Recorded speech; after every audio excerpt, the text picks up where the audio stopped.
Hi, welcome back to Straight Line Persuasion Module 7.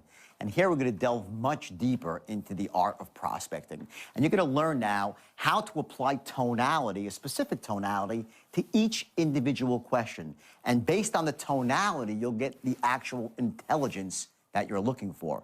You see, you're going to find very quickly here that as powerful it is to identify your own why in your own mind, you're going to learn how to identify your client's why, which is what drives him at the higher level.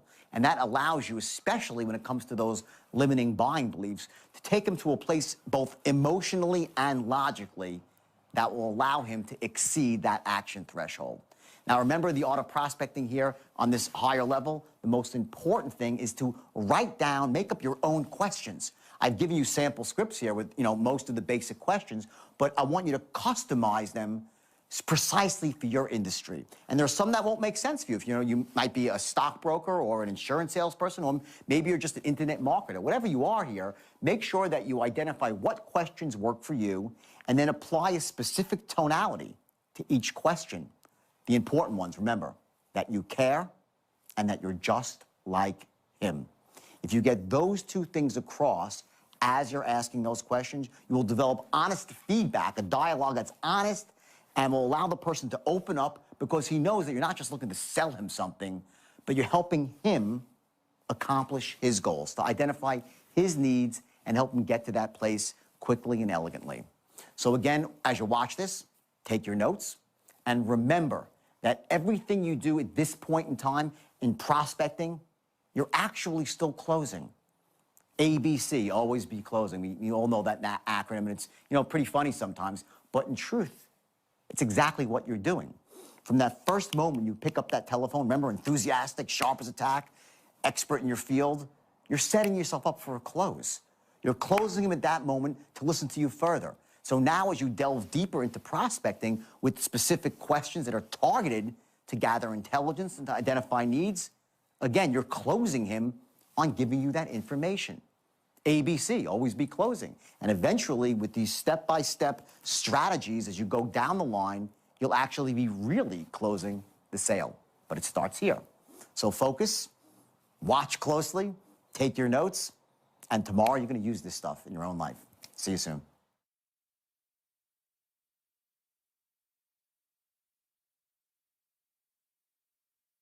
So what I want to do today is this. I want to start off, and I want to start with prospecting. I want to start going through questions. And this is some stuff, it's not as exciting as the straight line itself, but this is the first part of the straight line, okay? And you need to master the art of asking questions, okay? Now, there are two parts of this, okay? There's two parts. The first part of it is the actual questions itself, okay? You have the questions, right? And that's the words on the page. Now, we all know from yesterday it's only a small part of it, right? Because what also equally important is how you ask the question. The tonality you use is going to make a huge difference, okay? Let's start with the questions themselves, okay? Finding out your client's why. Do not skip over the fact of what is actually motivating your client to want to make a purchase. Now, don't say, why do you want to buy this? That's not what you say. That's not elegant enough. I'm going to show you a series of questions. You're going to find out his why on both a logical and an emotional level. You need to identify his logical and his emotional why. This is crucial. Okay? You're going to write down perfect questions for your industry. For your people, if you're a sales manager, you're going to write down the perfect questions for your specific industry, and I'm giving you tons of samples to pull from. I'm giving you all the samples. You're getting everything, okay? And memorize them. If you're on the phone, you have the script in front of you. Know your questions. Do not miss it. They're in a specific sequence for a reason. You're going to learn to go from the general to the specific. You get that? So you're going to ask the questions in a specific order. Okay? Last, you're going to ask for permission to ask questions. You don't just interrogate somebody. You know, the guy says, hey, you have 60 seconds. I would like to share news. You got a minute? Blah, blah, blah. He says, yeah, great. You say, blah, blah, blah, you know, this makes sense. He says, yeah, great. Just a couple of quick questions so I won't waste your time. Right? That's a transition. Just a couple of quick questions so I don't waste your time. Tonality. Don't just start asking him questions. This is huge. This is a transition. The transition, okay, is going to be twofold, okay? You have two options for it. First, just a couple of quick questions so I don't waste your time. This is the assumptive one, which means you're not even going to ask, you're not going to wait for him to say okay or not okay. And most of the time, that's fine. But it's not just a couple of quick questions so I don't waste your time. It's just a couple of quick questions so I don't waste your time. Like, I'm here to help. The unspoken words in your tonality are, I'm here to help. Well, just for information, no big deal. The other one, okay, just a couple of quick questions so I can better serve you. It's a little softer. And if you add on, is that okay? It's probably not a good idea. Because it shows that you lack authority. Right? Let's write down the 3 cornerstones. Everything that we do when we're asking these questions, we're going to be looking to accomplish 3 things. What are they? Sharpest attack. What else? Enthusiastic. What's the third? Force to be reckoned with. Force to be reckoned with. Force to be reckoned with, meaning an expert. An authority figure, right? So we're going to always be congruent with these 3 things, and implicit in our tonality also, whenever we can, is going to be, I care, I'm trustworthy,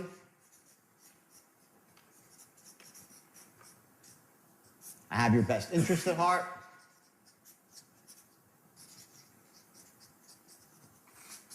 whenever you can put those things in there with tonality, you're going to, and we'll see as we go through the questions, okay?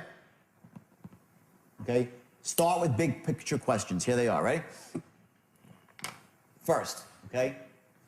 Now, if you're dealing, this typically has to do when you're dealing with a product that they've used before. Okay? It's very important if you're selling, let's say you're selling somebody a product and they're currently using a product or have used it in the past. Find out what they liked about that product and what they did not like about that product. Because later on, in the second half of the straight line, you're going to be using their likes and dislikes to mold your presentation, to knock out negatives and bring up positives. Understand this, people will always pay more for something that's customized.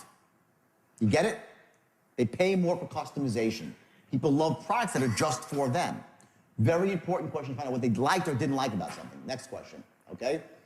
Okay, what would you change or improve with your current source?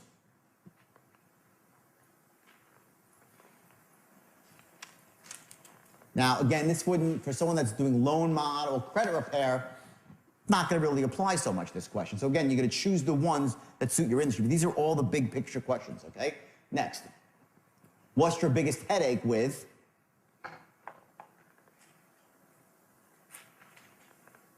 Here you're going to find out what his real, what his emotional, where his pain is, right? And you're going to use that later again. Next.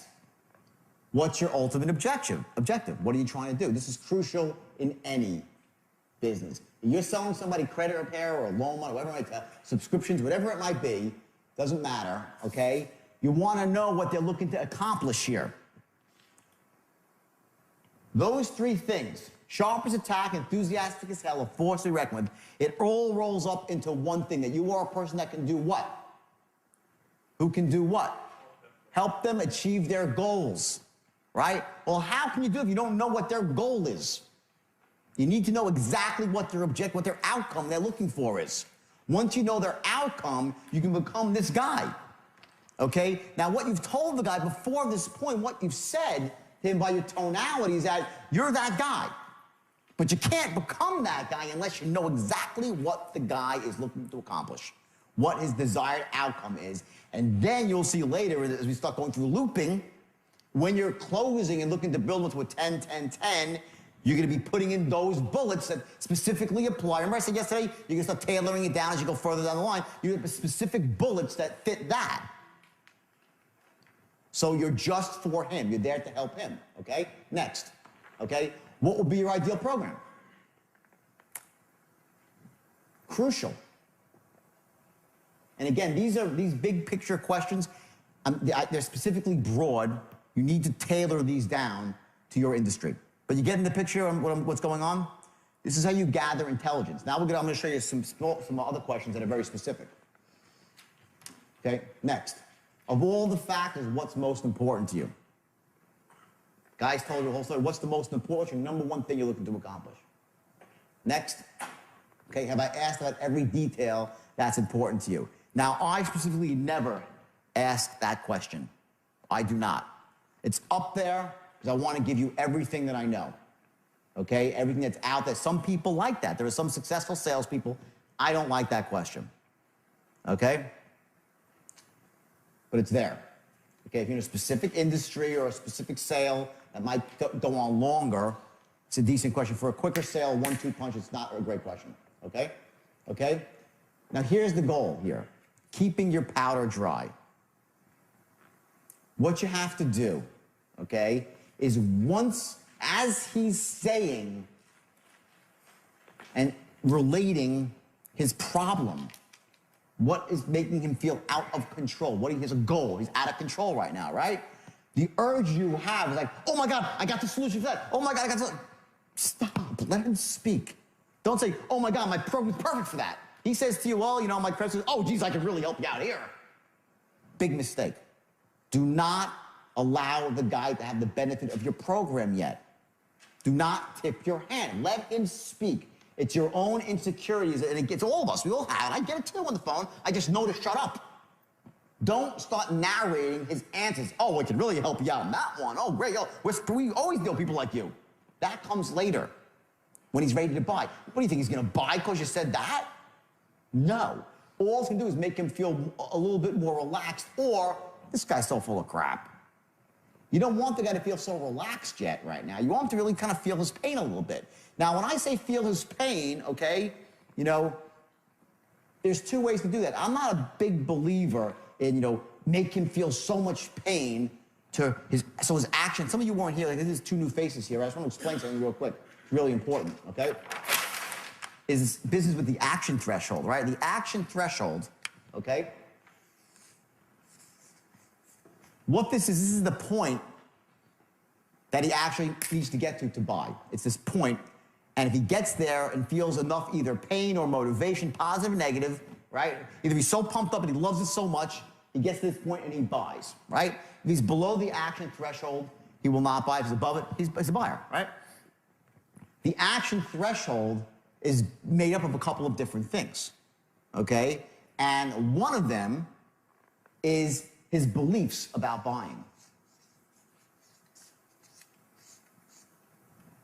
You can't crack someone's beliefs about buying while you're qualifying them. You just can't. You don't want to. It's not the right time yet. There's other things that need to be established, like number one, that your product is the best one on the market, that you're the best too, you're the best person for him, your company's ethical. This comes last. This comes last. What you're doing right now is identifying, write this down, identifying his emotional wants and his physical needs. That's what you're doing right now. That's all this is about. And you're developing massive rapport. And as I go through the questions, I'm going to give you specific questions next, and I'm going to show you exactly how you do it with tonality. So now let's move forward here, okay? So please, don't, if you're a sales manager, don't let your people narrate while they're qualifying about how great your product is. It makes you look disingenuous, and it also doesn't do anything for you, okay? If it's you or the salesperson, just bite your lip and listen. 2 ears, 1 mouth. You should listen twice as much as you speak, especially in the beginning, okay? You'll have your chance to speak, and when you speak, every word will be directed, okay? But just not random words that come out of your mouth. Everything's measured, okay? Okay, let's see. Okay, now, while we're qualifying, rapport will be developed with tonality and body language, right? Okay? You start asking invasive questions. Now we get specific, right? Let's get to specific questions, okay? Okay? Each question has its own tonality, okay? This is the first one. We were dealing with a trading system yesterday, right? So if this is the question here, right? How do you think about training, right? There's a couple of different ways to ask that question, right? The first way would be, how long are you thinking about trading for? That's one way. The second way is, how long are you thinking about trading? Now, I'm telling you this right now. I'm going to call, as soon as the script's getting, I'm going to call someone on stage, and I'm going to show you the dramatic difference in emotion it creates. You'll see it, because I will do the test, and you'll be the judges of it. You will see that if you ask the question one way versus another way, the person's either in rapport with you or out of rapport with you. And we'll start giving you accurate answers, or just simply blow you off, okay? So that's the first question, okay? Would be, how long have you been thinking about trading? Now, the equivalent would be, if you're in credit repair or loan mod, how long have you been thinking about getting your credit fixed for? Why do you want to know that? It's a pretty important question. How long do they want to? Because you say, well, are they warm? Oh, I've been thinking about, not really, I don't know, I've been thinking about too long, really. Maybe a couple of weeks, so they get their picture where they are. Oh, it's been on my mind for say I want to buy a house. It's like, well, I want to buy a house and this and that. Now watch, here's the straight line, okay? Right here. And remember, we can go, we have rapport and intelligence here, right?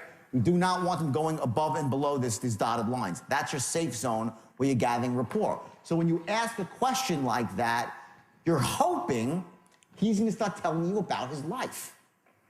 And you're going to listen.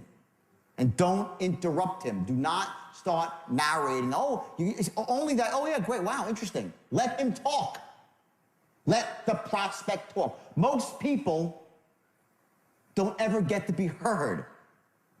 They work for other people. They're disempowered. Their wife doesn't listen. Their husband doesn't listen. They want, listen to them. And they'll talk to you. Now, if he starts spiraling off into Pluto, and it goes from telling you about meaningful things in his life that got him into a situation versus now his son's in school and how his son's getting A's and B's and he's going to go to a, then you know you're off the line, okay? So what are you going to do? When you're off line, you're going to stop him, and you're elegantly, you're going to direct him back to the line using tonality to carry the moment. So again, this specific question in your industry can elicit a ton of information. How long are you thinking about buying a Porsche for? How long are you thinking about buying this piece of equipment for? Whatever it might be. How long do you want to get into the trading business? How long are you thinking about becoming, a stockbroker? Whatever it's going to be, right? Next question, okay? Okay, let's do this. I'll jump ahead for just 1 second here. Now, we're going to do this when two people are on stage. What happens is this. When you're asking questions to people, all right? Now, I know you're on the phone. They're far away. You have to use your body. Move your body in a way that creates the right tonality for the question. If you're having trouble creating a specific tonality, what you're going to find is if you move your body a certain way, either you narrow your eyes, okay, drop your head, okay, tap your hand like this, okay, sit down and crouch forward. When I'm on the phone pitching, typically if I'm trying to close somebody, I am sitting down. This is me, just me, okay? I'm sitting down, leaned over with my weight forward, almost jumping out of my chair. I'm not really, my weight's not in the chair. My elbows were on the desk. I'm leaning, I'm looking at my script. Now, I wrote the script. I'm looking at the script still, just for a guide, okay? And I'm here, and I'm forward, I'm like this, and I'm banging my hand with certainty. That's me. Some people will pace around. They'll pace around like this. They'll start walking back and forth, and they'll say, all right, a lot of people do that. No, none is right, and none is wrong. It's whatever works for you. So what we're going to do later, after we do these questions, we're going to do an exercise. You're going to find your gestures. Because you need to set anchors, called setting anchors for your gestures. I want you to know that when you need to trigger a specific tonality, you can do it with your body. Very, very powerful. As you're asking questions to people, remember, the most important thing when you're asking questions is that they have to know that you care. So when it starts to get to money questions, to specific questions like, how much money do you have in the stock market? Or, how much do you owe on your mortgage right now? How far are you behind on your credit cards? Whatever the questions are, okay? It can't be, how far are you behind on your credit cards right now? What do you have in the market? Like the Grand Inquisitor, you get that? That tonality is death when you're qualifying people. It's absolute death. You lose it right there and you're done. I've seen more salespeople lose sales at this point here of the script, right? When they're asking questions and they're out of rapport, okay? If you're saying to somebody, how much you have in the market. It's like, how much you have in the market? Just a ballpark. Just a ballpark. Everything, just a ballpark. Minimize it. Don't ask somebody a question like you're the Grand Inquisitor, because they will destroy you, these questions, okay? This is a crucial part of the sale, okay? So now, let's move forward for a second. So you ask these questions, okay? And you get to the point where you're done qualifying, and hopefully this guy qualifies. Two things. A, write this down. The product is right for him.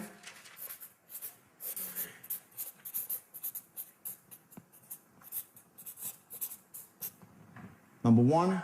Number two, he can afford it.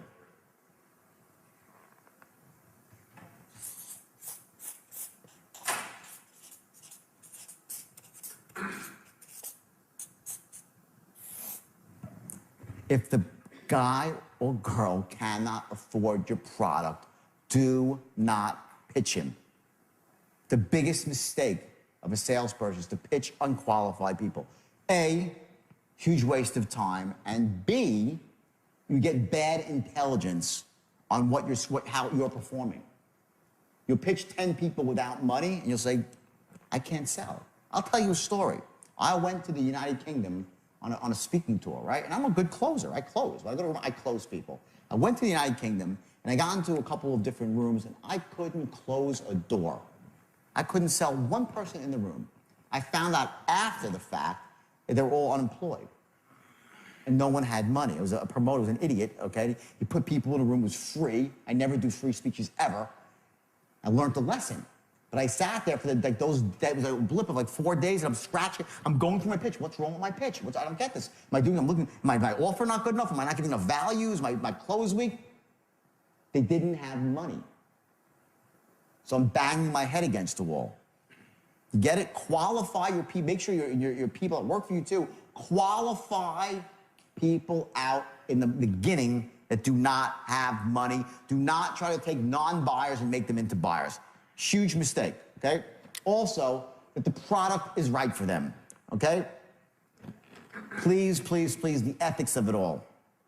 Do not go banging people over the head to sell them your product just for the sake of selling them your product. Using the straight line. And you could do that. When you get into these loops, and we'll do this in a couple hours, the loops, people are going to buy from you whether they need it or not. Because you can convince them for a moment, but you'll burn in hell afterwards. So again, these two things you don't go forward. But once you get to the point where you're done qualifying, okay, here's your transition. Your transition is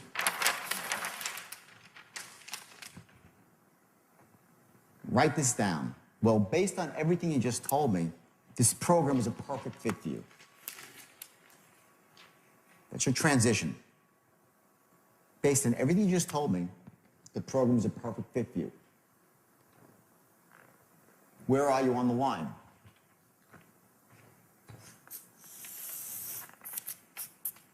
You're here, right? About right there. Now, here's the beauty of this system, the straight line. Watch. All this stuff happened, right? You're going to make 100 calls, and you're going to have 100 conversations that'll be different. But every single time, you're going to end up at the same spot, which is right here, saying the same words. Well, based on everything you just told me, the program seems like a perfect fit for you. You always end up in the same spot. So this is an anchor for you. In other words, your anchor point is when you say the first word is, hi, is John there? That's anchor number one, okay? Anchor number two is right here. Well, based on everything you just said, seems like a perfect fit for you. And that's your transition into your presentation. Now, will you say that if it's not true? If it's not a perfect, will you say that? No, right? You're going to eliminate the guy right there. You're not going to pitch a guy and bang him over the head. So I don't want this to be like, it's generically unethical where, oh, based on everything, even though you're a grandma, 85 years old, it still makes perfect sense for you. That's not what I mean. What I mean is you're going to get the people who it makes sense for, and that is your line. It's the same way every single time. You have all these questions that were asked with this precise tonality, okay? And you get to this point right here, bam, and you're perfectly on the line. Doesn't matter what happened up to this point. Other than that, you gathered your intelligence and you have your rapport, okay? Now you go into your main body of your presentation, okay, which is going to be short, no more than a page, and I have it written out for you. And I made the presentation in a way that you can put your own stuff in there. It's like modelable, okay? So what you're going to do here is you're going to go into your presentation, right? You're going to ask for your first order right about here, first time.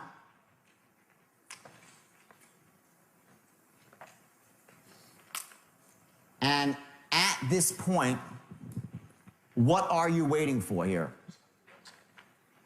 What are you waiting for? When you're asking for the order, you say, believe me, you'll be very impressed. Sound fair enough? What are you looking for here? You're looking for the guy to say no. We expect no. This is your next anchor here, right at this point.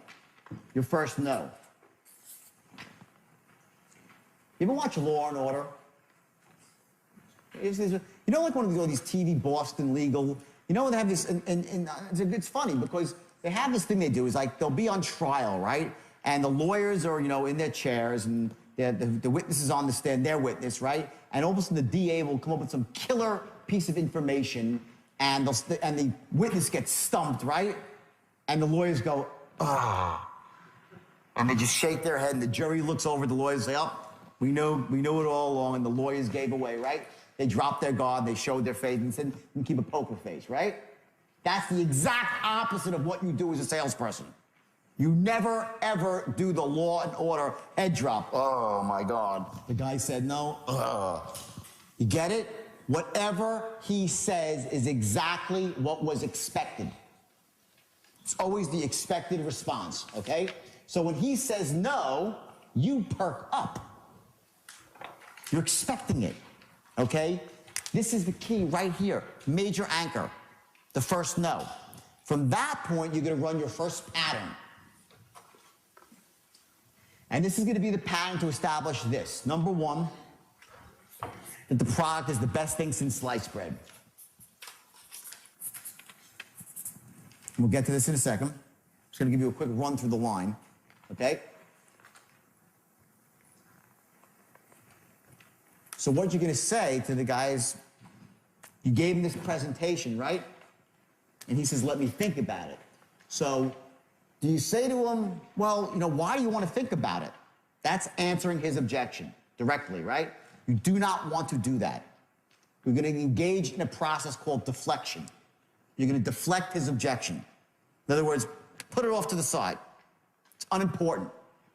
A, it's not even a real objection. If he says, I don't have any money, it's a different story. He says, I only think about it, I'm talking about my wife, whatever. Deflect it, okay? You're going to handle that objection, but you're going to handle it on your timing. Not when he wants it, when you want it, okay? So you're going to deflect no matter what he says here. No matter what he says, I don't care if he talks about the price of tea in China. Your first question is going to be, I hear what you're saying. Not I understand what you're saying. I hear what you're saying. But let me ask you a question. Does the idea make sense to you? Do you like the idea? That's pattern number one you're going to run. Doesn't matter what happens. Because I am telling you this for sure. He's not at a 10 in terms of his love of your product. He's just not. You didn't try to even get him there. Your pitch is not designed, your presentation, and I'll get to the presentation in a second. It wasn't designed to get him there. You're just getting him in the game, showing him some benefits so he gets up there, likes it, and seems good, right? Does the idea make sense to you? Do you like the idea? Now, you're not going to say, we went through this yesterday, you know, money aside, does the idea make sense to you? No. You don't say that. But implicit in your tonality is that money is aside. You're like, well, let me ask you a question. Does the idea make sense to you? Do you like the idea? Like, no big deal. Money aside. That's your first question. Do you see what's... You're starting to see the concept of the line here, that it doesn't matter what happens. Every sale is exactly the same. That's the power of somebody that's not a top salesman. They can use every sale's identical. You'll get to all their objections, but on your time frame. And they're going to love you for it because you're not going to think you're deflecting. They're going to be in the game with you because you're in rapport. okay? You'll get to the I don't want to think about it, but not yet, because that is going to evaporate when you run the pattern. I want to think about it will disappear. It'll become something else. I want to do something else. I have all the objections. We'll go through those, right? So you run the first pattern, okay? And you say, does the idea make sense to you? Do you like the idea? He goes, yeah, it sounds good. Is that good enough? Yes or no? Not in the least. Someone says, yeah, if you say something, does the idea make sense? Do you like the idea? 90% of the time they'll say, yeah, it sounds good. So the salesman says, great. Now, if I've been doing business with you for like, you cannot move forward on the line. Watch. Every time you move forward, there's 3 ways for it to go. The guy could say an enthusiastic yes, which brings you forward on the line, right? An enthusiastic answer. Yeah, great, absolutely. Let me ask you a question. Do you like the idea? Oh my God, yeah, it's the greatest thing ever. I'll move forward. I'll say, exactly, it really is an amazing program. Move forward. But that happens like maybe 8 to 10% of the time, where someone will be that enthusiastic about your product on the first go-round. If that's the case, he's done a lot of research and he knows that it's far and few between, okay? Mostly, they'll say, yeah, it sounds good. I'll say exactly. And let me say this, and this is the key words here. The true beauty of the program, this is your power words. The true beauty of the program, that's the beginning of almost every loop. And the reason it's called a loop is watch what happens. You already made a presentation, right? Now you're past that. You ask for the order. He says, let me think about it. What do? Do you go slam forward and try to close him? No. You're going to loop back around to resell him the idea. First, you loop backwards. Do not go forward. If you want to sound like a pushy salesman, let him object, answer his objection, and ask for the order again. Just answer. If you answer his objection directly, you seem pushy. And it's no, it doesn't. If he has an objection, you're just like, I know you want to think about it, but thinking about it's not really good. There's only, you never know real estate, it's location, location, location. In this business, there's timing, timing, and timing. So do it right now. Come on, believe me, you won't be sorry. You're a freaking idiot. You're like you're awful as a salesperson for doing that. And not, said well, if you walk into a room of untrained salespeople, they'll be doing that, and so they'll say, wow, that guy's a good salesman. He's the worst, that guy. That's not how it works. What happens is you have to loop back first and now resell your product in a much more effective manner. Your secondary script is going to be the one that's much more powerful than your first script. Because remember, you're keeping your powder dry. It's just going to take a certain amount of time for you to wear down this person's beliefs about buying. It's going to take you a certain amount of time to pick the combination lock.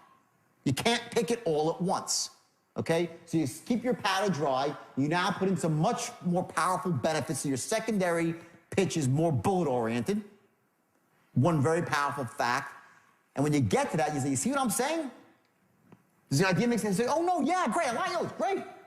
The second go-around, they'll go up on you. They'll say, yeah. If they were saying, yeah, it's pretty good, they'll say, no, it's great, yeah, I really like it. Now they're probably at an 8 or a 9, maybe at a 10 if you did a good job, depending on how hot they were. Now you can move forward and continue the loop. So that's your first loop, right? Then you would move forward and you would ask him another question. That's going to start cutting through his buying beliefs about you. And I'll stop here right now. We're going to pick this up after. So I want to do the questions now. Let's go through the questions that you're going to ask. And I want to show you the precise tonalities that you're going to ask these questions in, okay? And let's pretend right now that we're selling a trading seminar. First question is going to be, okay, now how long have you actually been thinking about becoming a trader? Okay? So start off here and say, okay, great. Just a couple of quick questions so I don't waste your time. Let's hear. Okay, great. Just a couple of quick questions so I don't waste your time. Okay, go. Now, how long have you actually been thinking about becoming a trader? About 2 or 3 years. Excellent. And are you looking to trade part-time or full-time? Could trade maybe 3-4 hours a week or something. Okay, excellent. And where are we? Okay. And what kind of work are you doing now? And how's it going for you? Okay, that's a two-part question. First, you'd say, hey, what kind of work are you doing now? Let him speak a bit. Say, how's it going? Once you start speaking, to prompt him more. Start from the top, and what kind of work are you doing now? And what kind of work are you doing now? Okay, I'm just working in a factory and stuff like that. I work about 40 hours a week. And how's that going for you? It's, well, I'll tell you, it's pretty good, but like, I have weekends off, and then typically on the weekends, I try to get away with my family. I don't have that much free time. And for the most part, though, we usually go and, we go up to northern England on the weekends. And, but I think I wanted to become a trader because like I like hunting up there, and I think it would give me the freedom to do that. And, last weekend I was there, like I remember I had to come because, I'm short of money right now, and I had to go up there and just kind of like only hunt half the weekend with my kid. And my kid loves to hunt, so I figured being, a trader would be just a great thing for me because it would allow me to spend more time up there on the weekends. And, you do any hunting? Yeah, no, I don't actually do hunting, but that's really cool that you do. Hunting's a blast, I'm sure. So are you looking at trading as a way to simply... Okay, stop. I did it on purpose. I rambled off the line, right? Let me explain a couple of things here, okay? Number one, okay, there's a couple of very important words. Now, don't take this the wrong way. Remember, ethics, right? We have to have our ethics. But I want you to remember, drill these words into your brain. I am just like who? You. I am just like you. You just told the guy, you might as well tell the guy you hate hunters, right? Yeah, I mean, like, I got my just gut. I know it's up on stage, but I'm glad you're doing well, right? I'm glad that it came out, though. But to me, the guy says, oh, I was up hunting. I said, do you hunt? You're like, no, I don't, sorry. Anyway, you completely broke rapport. You completely broke rapport. You were trying to do the right thing to get me back to the line, but that was not elegant. What that was, I'm a salesman, I don't care about your life. You get it? Yep. Okay? And that's a huge error right there. You're out of rapport. You probably reduced your chances of a close by 50%. With that one mistake, 50% you've reduced your chances to close. Because the guy doesn't want to, listen, we join clubs. We join political parties. We go to churches and temples, whatever it might be, to be with people that are like us. We don't associate based on our differences. We associate based on commonalities. Hey, oh, he's my best friend. He's nothing like me. That's bullshit. Don't think, oh, I'm look for a woman who's going to be your opposite. No, that's a load of crap.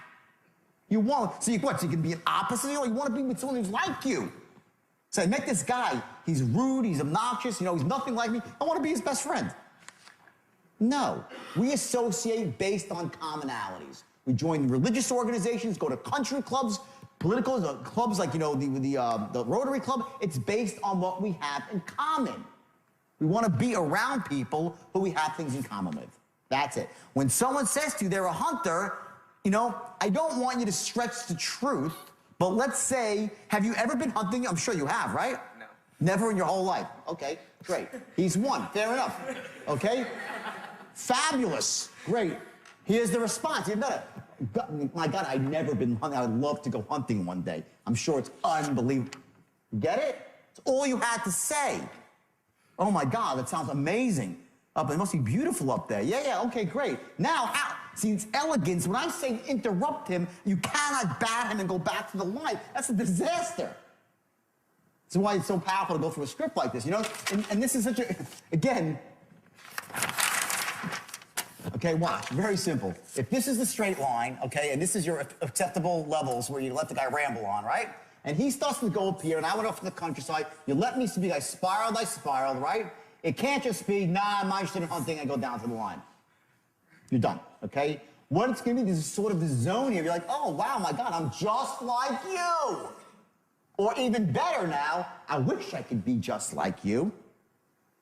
Wow, lucky you to have that. Man, amazing. Ooh, great. Now, you can't say it. Ooh, great. Ooh, boy, you're an idiot. But your tonality says it. Because I would say, wow, that's amazing. I've never been hunting. I'd love to go hunting. I have tons of friends that are hunters. It's totally cool. Anyway, now, boom. Apples and oranges in how you close a sale. You're in complete rapport with this guy. He's like, oh, wow, what a nice guy. He's like, you're interested in my life. You get it? Mm-hmm. Everyone get that? Okay. Never fall out of rapport with a question. Let's go to the next question. So are you looking at trading as a way to simply supplement your current income, or is it something that you're transitioning to full-time after you start making tons of money with it? Okay. Decent. Now, I want you to notice something here, okay? Look at the words here. After you start making tons of money with it, right? Okay, that's called a future pace. Just put an underline there. When you're writing your presentations for yourselves and your companies, right? In your script, you want to always have these things once you start making money. After you start making money, like the rest of my clients, all these future paces in there, okay? So what I want you to do here now, okay, is I want you to get a little bit more elegant. So you're looking at trade as a way to simply supplement your income, or is it something you'll transition into full-time after you start making money with it? In other words, it has to be, the future pace has to be said in a way. It can't be once you start making money with it. It's like once you start making money with it, like the rest of my clients have. Now you can't say the rest of my clients have, A, because it's probably not true. You're not going to lie on the telephone. But by your tonality, when you say this line, you want to trigger the emotion, okay? Like it's a virtual guarantee without ever saying it's if it's a guarantee, if what you're selling is a guarantee to it, then say it. But if it's not, don't say it, okay? So try it again, okay? So are you looking at trading as a way to simply supplement your current income? Or is it something that you'll transition to full-time after you start making money with it? Well, you know, I'm just going to do it full-time, part-time.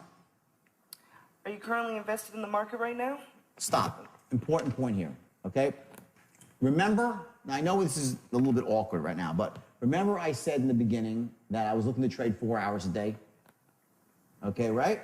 So I answered this question already. So very often you have these questions and you're going to find that sometimes the guy is, when he's offering up the information, giving you the intelligence that you need, what's happening is you're going to be able to jump ahead to some of the questions and they're answered. So make sure now when, again, this is the first time you're ever looking at this, all right? But know your questions well enough that you can tailor them so you're not sounding like a fool. Because what I would say is, I just told you I'm looking to trade 3-4 hours a week, right? So that's what I would say if I was on the phone. It would seem something is very odd. They go, oh, I get it. The guy's reading from a script. That's what it would sound like, okay? You have to master the art of reading from a script without sounding like you're reading from a script. Without sounding like you're reading from a script. If you're reading from the script, you're done. They will not buy from you, okay? So, let's go here. Now, are you currently invested in the market right now? Any stocks, bonds, mutual funds? Go, let's hear it. Are you currently invested in the market right now? Any stocks, bonds, mutual funds? Okay, good. It's good tonality by that, because what he's doing is he's making it a no big deal. Just for informational purposes. You currently invested in the market right now? Any stocks, bonds, mutual funds? No. Are you in the market right now? Any stocks, bonds, mutual funds? That would be the wrong tonality. You get it? This has got to be it's very important at this point that when you're asking him money questions, qualifying someone for money, you have a very much of a no big deal tone. Okay? Now let's switch to you. Big Dino. All right? Let's start with, okay. Are you currently invested in the market right now? Let's hear it. Are you currently invested in the market right now? Any stocks, bonds, or mutual funds? Yeah, I got a few. I got maybe $4,000 or $5,000 in the market, a couple of different stocks. That's awesome. Just for suitability purposes, how would you say your current financial situation is right now? Okay, now here's the problem. Here's the thing is that he said just for suitability purposes, how would you say your picture is right now? That's the tone of the inquisitor, okay? The better tonality is this, right? And just for suitability purposes, what did I just do? What did you see me do? I pushed my hands out. I do it automatically as an anchor for myself, okay? When you ask, this is the most invasive question you can ask somebody. How much money you got? You get this one? You ask this one the wrong way, you're out of rapport. You are out of rapport. Then you got to get back into rapport.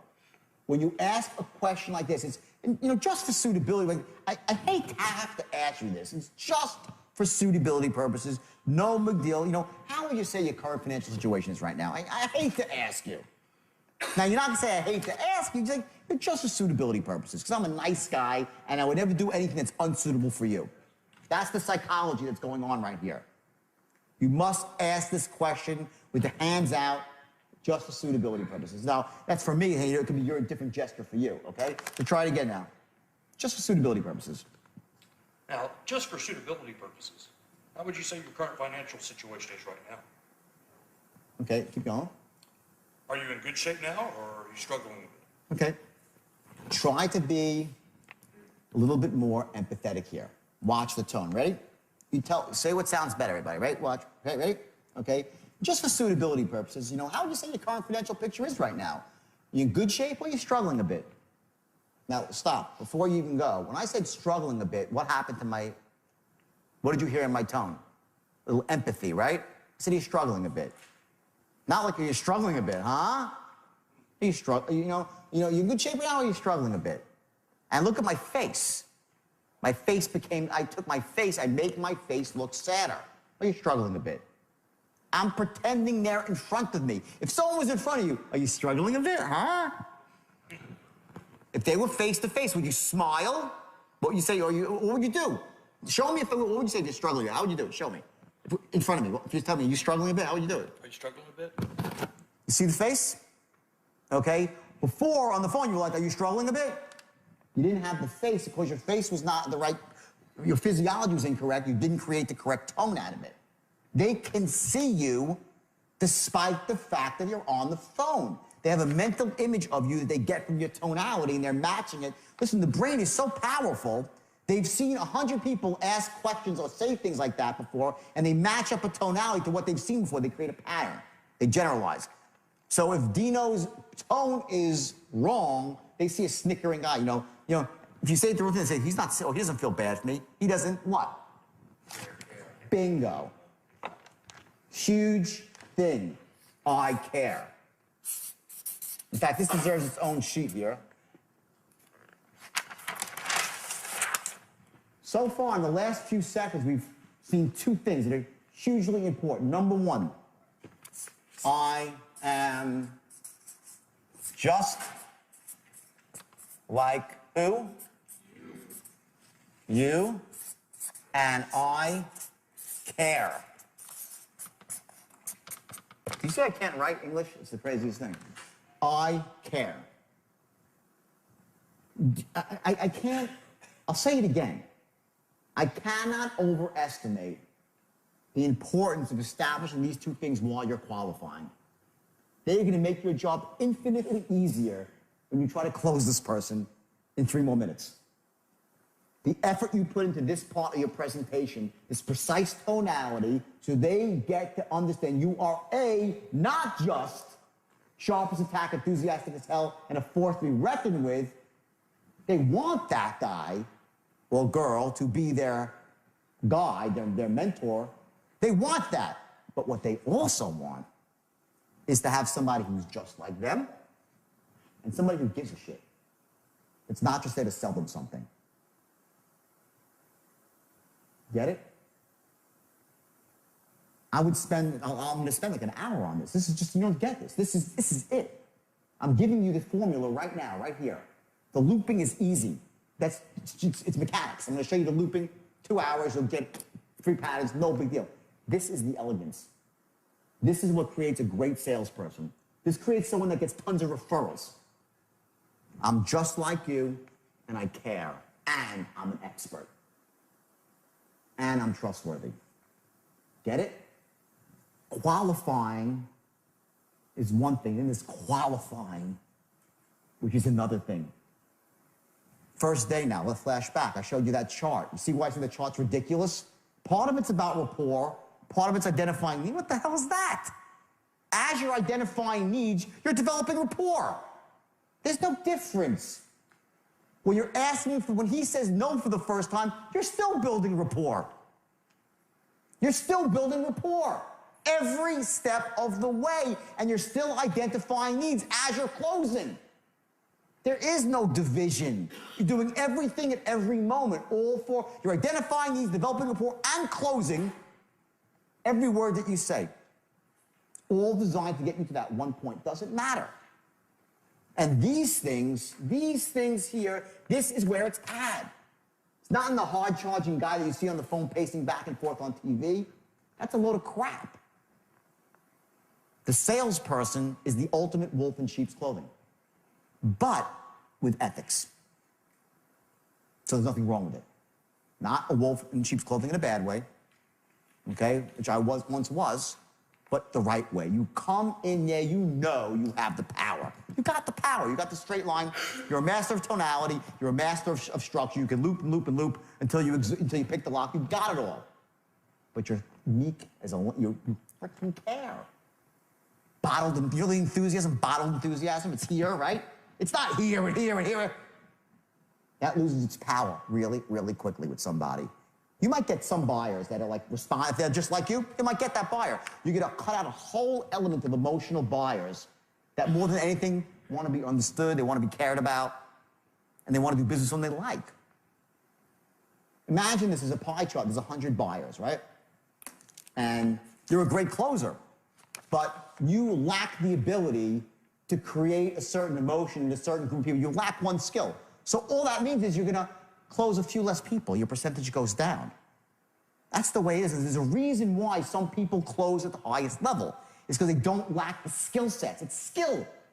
It's skill. It's not accident. And the greatest skill of all is what? Hard work. Number of calls you make.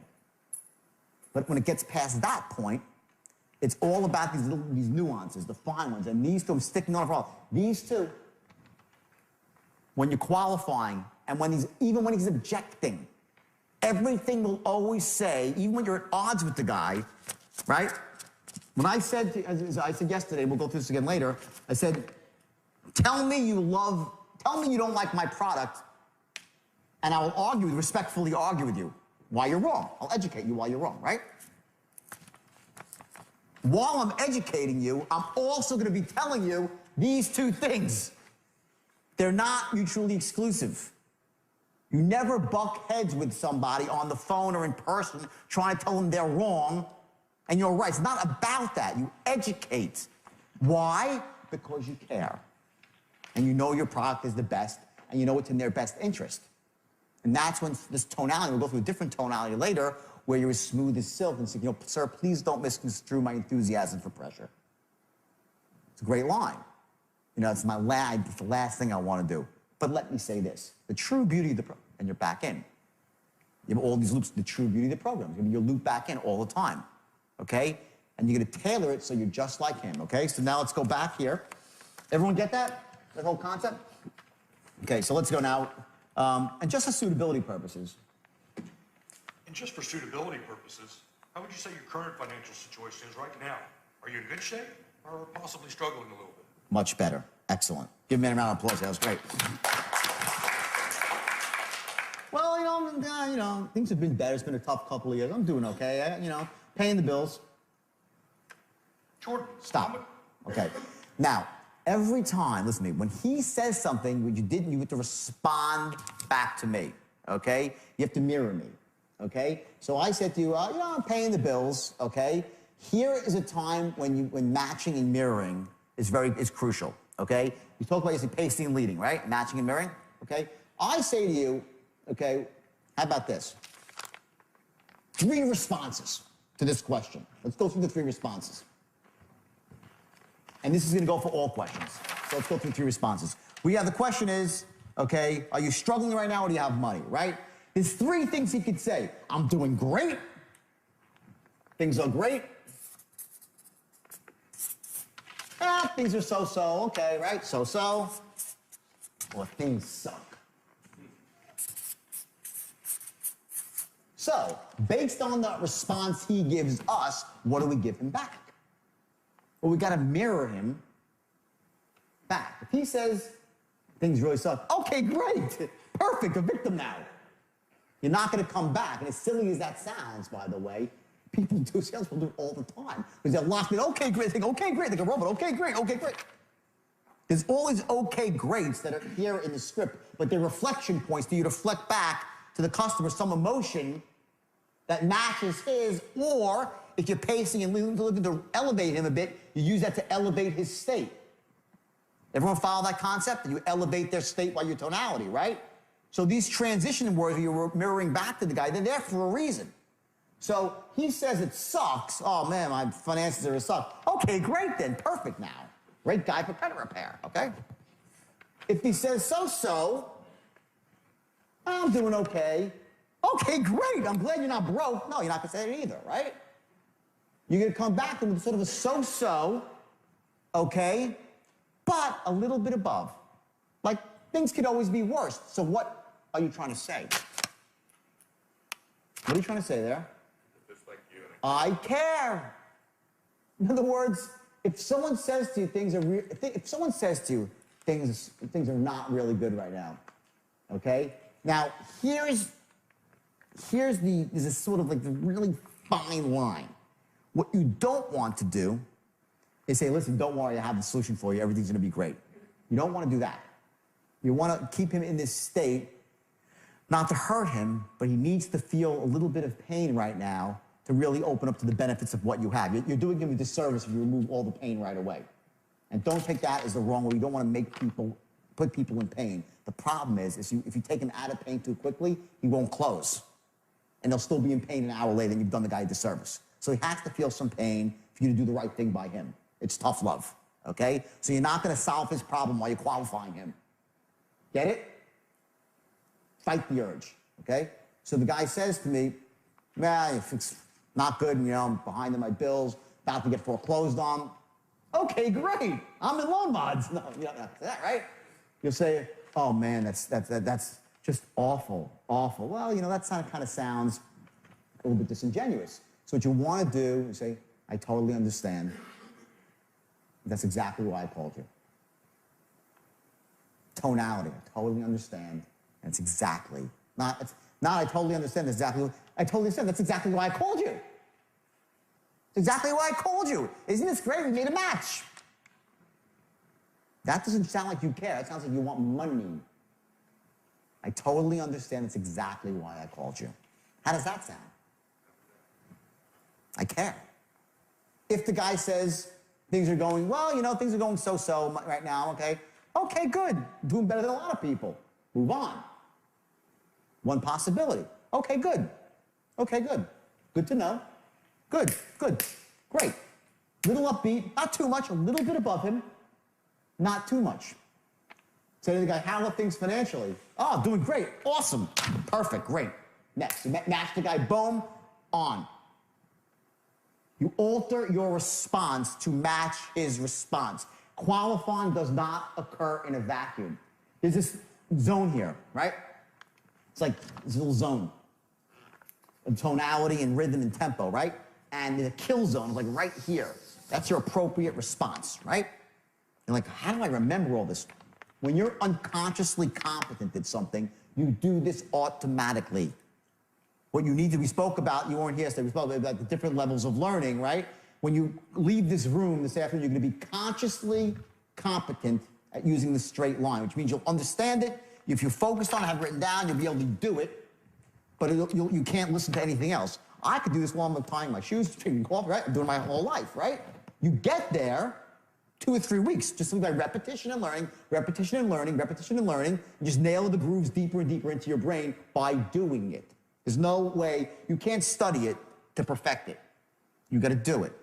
Once you do it, you're gonna fall into this little kill zone right now, and automatically, when he says a question, you're gonna mirror back the right tonality. I'm giving you the info. I'm giving you the info right now for your conscious mind. All right? It's up to you to keep doing it until it becomes part of your unconscious mind. Then you'll do it automatically. Those are your 3 responses for every question. So now let's keep going. Next question. How much money are you thinking about starting trading with? Okay. Let's try that one. Jordan, how much money are you thinking about starting trading with? Just a ballpark figure.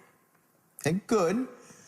I want you to remember every time the word you're asking someone about money, always, always, always go into your disarming tone. Always disarm, okay?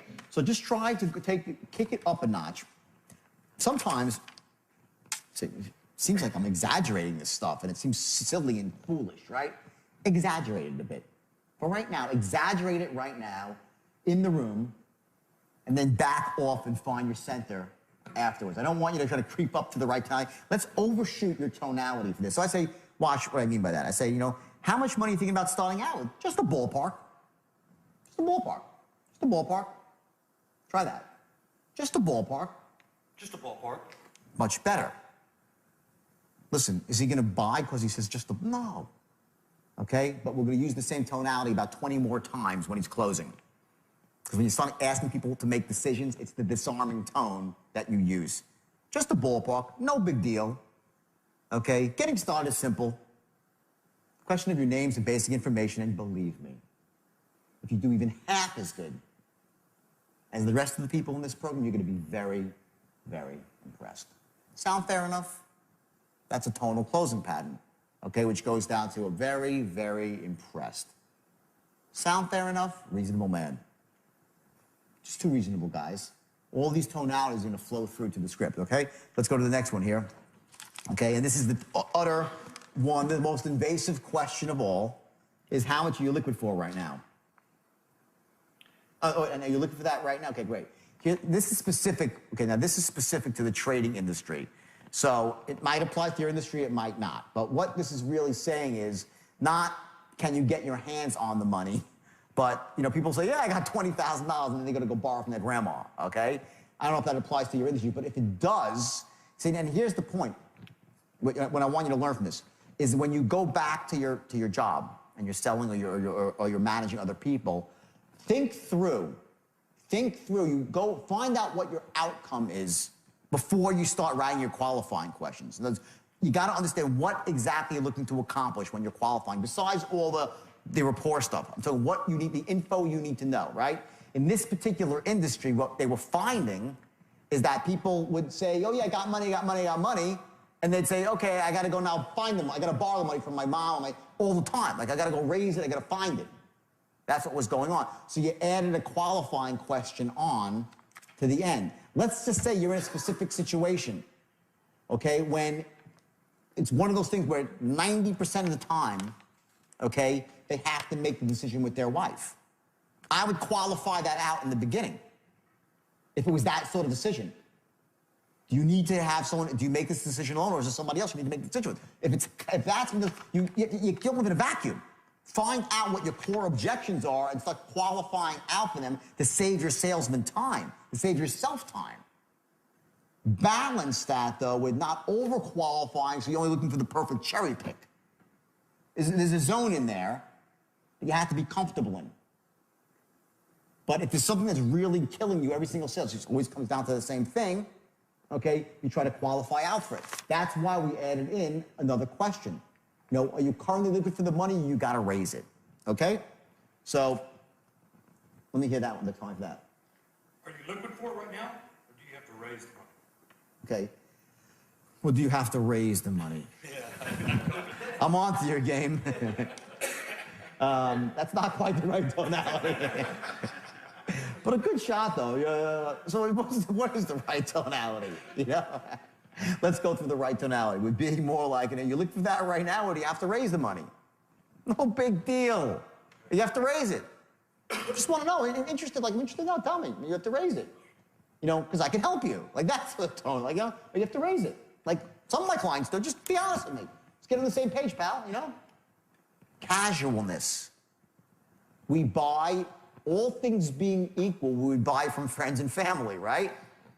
So be perceived as a friend. Who cares? Try it again. Are you currently liquid for that right now, or do you have to raise the money? 1,000 times better. Apples and oranges. Give them a round of applause. It was great. Okay? And I say, oh, no, I have the money right now. Okay, and here's the transition. Well, great. Let me say this. Based on everything you've just told me, the Forex program is definitely a perfect fit for you. Now, real quick, boom, in the body of your script. Get that? It's a very simple transition. Based on everything you just told me, it seems like a perfect fit for you. Not, well, based on everything you just told me, it seems like a perfect fit for you. Okay? That's not right. Let's hear that. Based on everything you just told me, it seems like a perfect fit for you. Let's hear it. Based on everything you just told me, it sounds like the perfect fit for you. Okay? Okay, now, here's the thing. That was a little bit too sing-songy, okay? Here's a point where you need to have a declarative, okay? When we talked about a question, when you ask a question, right? He said it, I'm like, oh, really? That's my dialogue off of what you just said. He goes, it seems like a perfect fit for you. I'm like, oh, really? What makes you so fucking smart? People, you don't think people are, oh, what makes you so smart? You don't think people are, people narrate every word you say, people are narrating against you in their mind, okay? Your tonality was weak. It was not the tonality of the expert, okay? Here's the tonality of the expert. Well, let me say this. Based on everything you just told me, this is a perfect fit for you. Different, right? Who would you trust? This seems like a perfect fit for you. Not a perfect fit for you? Oh, really? Or it's a perfect fit for you. Oh, really? That's my response. Oh, really? Wow. Seems pretty confident. It's a figure of authority. You get it? I'm not like, it seems like a perfect fit for you. It seems like a perfect fit for you. Perfect, you P. That's your power again. It seems like a perfect fit for you. Now, real quick.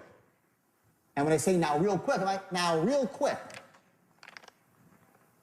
Or now real quick, which is better? Say now real quick. Now, real quick. No, say it like you're going to pitch me. Great, now real quick. Great, now real quick. Okay, great. Now real quick. Okay, good. Say it from the top. Okay, great. Well, let me say this. Right here. Oh, you want me to do this? Yeah, okay, great. Okay, great. Well, let me say this. Based on everything that you just said, the Forex program is definitely a perfect fit for you. Now, real quick. Bingo. Perfect, declarative, and power, confident authority figure. Okay? So you notice the transition. 1 second, you're meek and don't just for suitability purposes. I totally understand. Next second, based on everything you just told me, it's a perfect boom. You go back and forth from being the authority figure to being empathetic whenever it suits you and suits the sale and gets you to move down the line. And each moment, remember, know your outcome. What's your outcome? Your outcome here for this transition is for you to transform yourself in that moment into the expert. That's your outcome of that question, of that statement. Okay? Not just that based on everything you said, it sounds like a perfect fit for you. That's, whatever. You did 20% of the job. Okay? It's based on everything you just said, it seems like a perfect fit for you. Now, real quick. And when I say now real quick, I speak quickly. Why? Because it's congruent with the word. I wouldn't say now real quick. Okay, now real quick, bam. Why am I saying now real quick? Why? What does that really mean? What's that? I'm going to tell you about my program. Now I'm going to tell you about my program. Okay, anything else? Bingo. Important. Now let's talk about this. Like, every word matters. Why is that in there? Now real quick. I could say now real slowly. Now let me take this slowly. I could have wrote that. I didn't. There's a reason why. I say now real quick.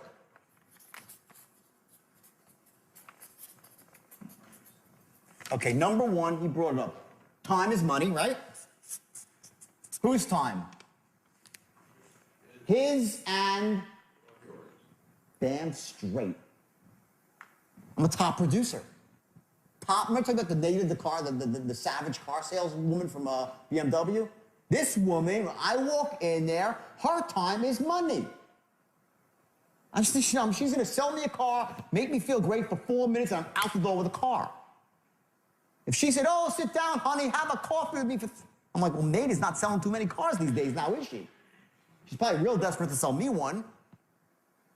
Okay, now you don't say all that, but it's a building block. That like little bit, now real quick, okay, and what it's also saying is that it's not going to take me very long to show you the benefits here. This is a very simple process. Now real quick, let me tell you how great the program is. Not like now real slow, now get out your pen and paper for some massive calculation to see the benefits. This is so freaking obvious Now, let me just tell you why this is so amazing. Now, you didn't say now, real quick, let me tell you why this is the best burger on planet Earth. You're not saying that. Say, now, real quick, boom, and you're in, and you're into the body of your script. Okay? If you've done this right now, so here's, now look at the transition. Remember I said, in the first 4 seconds, you establish what? Sharp as a tack, enthusiastic as hell, and a force to be reckoned with. That's the first 4 seconds. Then I said, there's other points now that come after. What were they? Likability, that you care, you're just like them, right? Trustworthy, and we're not even into the presentation yet. That's qualifying. That's the straight line. Before you even say the first word about your script, you're already in, you got half the job done. And from this point forward, it only gets better. In other words, if you think that was like, oh my God, forget that. The tonality goes 1,000-fold more important now. Now in the script, and not so much, by the way, in the script, that's somewhat in the script, but when you start to go into the actual, when he says no, the sale starts, right? That's when the sale starts. When he says no, at that point, your tonality is everything. What you've done is laid the foundation, and you've done what more than anything? You have not what? Blown it. You haven't blown it. Okay? You've laid the foundation for a great presentation. You're in rapport with the person. You know all the intelligence about them. So on the back end of the sale now, when you get to this point in the straight line here, and you're looping and picking the lock, all that stuff that came out in the beginning, your own business, you go back to your business, you have all the questions I'm going to give you, the big picture questions, more specific questions. You can have all the intelligence you need to create the logical case, the emotional case, you know what his wants are, so you can pick the lock, 3 turns to the right, 2 turns left, and you keep looping and looping until the safe opens and he buys. That's what's just happened here. Don't ever, ever, ever rush past the qualifying section of the script. That's the key. If you qualify correctly and create the right image about yourself, closing gets much easier. So now it's time to master the art of reading from a script without sounding like you're reading from a script. If you sound like you're reading from a script, you're done. So you have to master this art, which is about tonality and pacing.